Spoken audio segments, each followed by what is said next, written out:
नमस्कार, मी सुरेखा माझ्या चॅनलमध्ये तुमच्या सर्वांचं खूप खूप स्वागत करते। तर आज आपल्याला बनवायची आहे कोथिंबीरची वडी।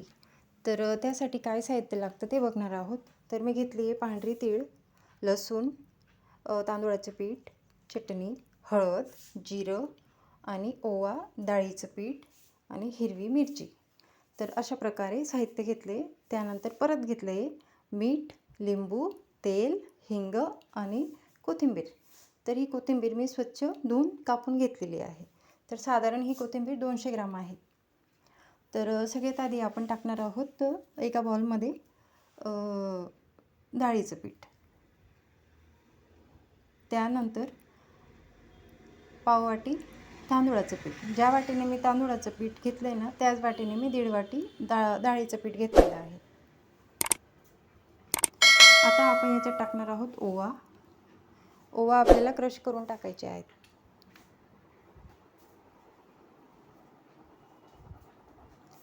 त्यानंतर पांढरी तीळ आपल्याला आहे ना भरपूर घालायची, कारण कसं असतं ना, ह्या तीळमुळे ना खूप चव येते। त्यानंतर थोडीशी हळद, 1 चमचा, नंतर थोडीशी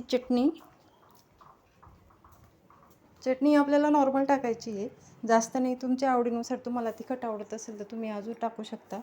त्यानंतर बघा हिरवी मिरची, लसूण आणि जिरं हे आपल्याला मिक्सरमध्ये याचं वाटण तयार करायचं आहे। तर बघा मी मिक्सरमध्ये याचं वाटण तयार करून घेतलं आहे आणि आता ते पण टाकून देते त्याच्यात। व्यवस्थित टाकून द्यायचं आहे सगळं।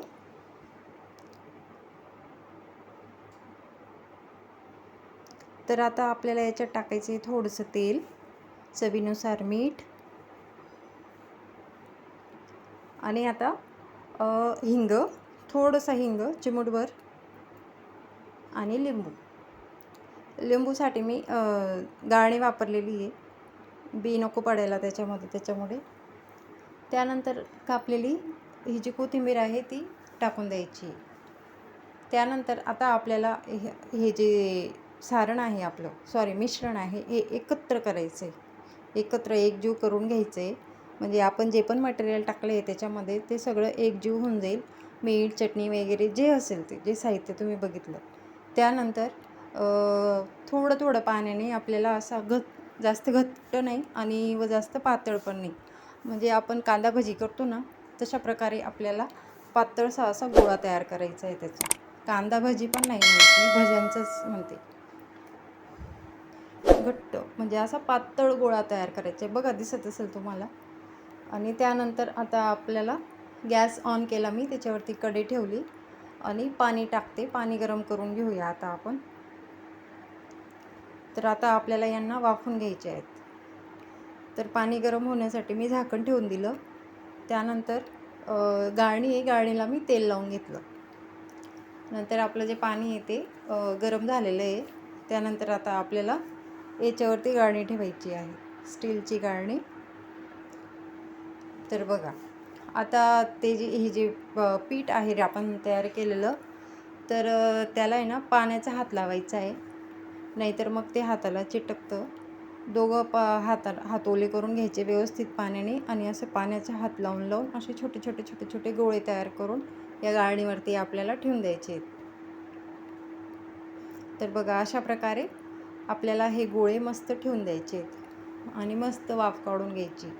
तर साधारणतः ते आपल्याला कमीत कमी 5 ते 6 मिनटापर्यंत आपल्याला हे वाफून घ्यायचे।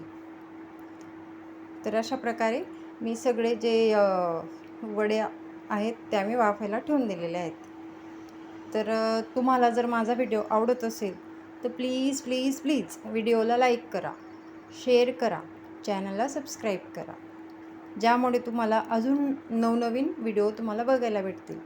तर बघा त्यानंतर आता आपण 5-7 मिनटानंतर चेक बघणार आहोत। तर बघा मी एक सुरी घेतलेली आहे, त्याच्यात मी चेक केलं, त्याच्यात दाबून बघितलं तर ती प्लेन आली। तर आपली वडी रेडी झालेली आहे। तर ही वडी आपण बाजूला ठेवली, तिला गार केली। गार झाल्यानंतरच मी आता तिला कट करायला घेतलेली।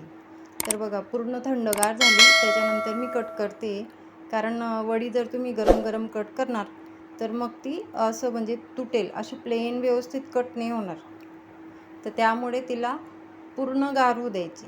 तर बघा माझी जी वडी आहे मी ती पूर्णपणे गार होऊ दिली, त्यानंतरच कट करायला घेतली.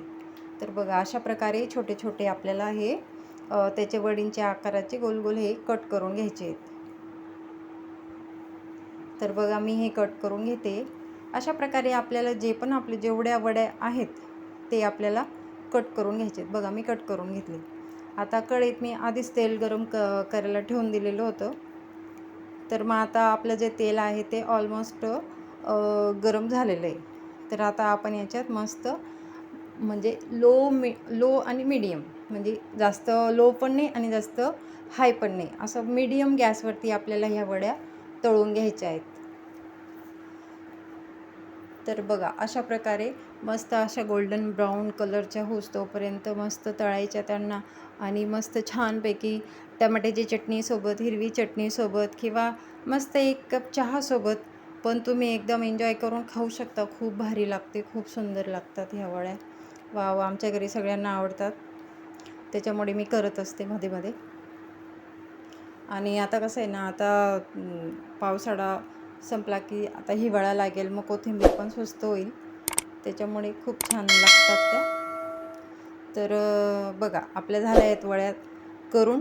आता ह्या अशा प्रकारे आपल्या वड्या रेडी झालेल्या आहेत. तर प्लीज तुम्ही ही रेसिपी नक्की ट्राय करा आणि माझ्या व्हिडिओला लाईक करा, शेअर करा, सबस्क्राईब करा.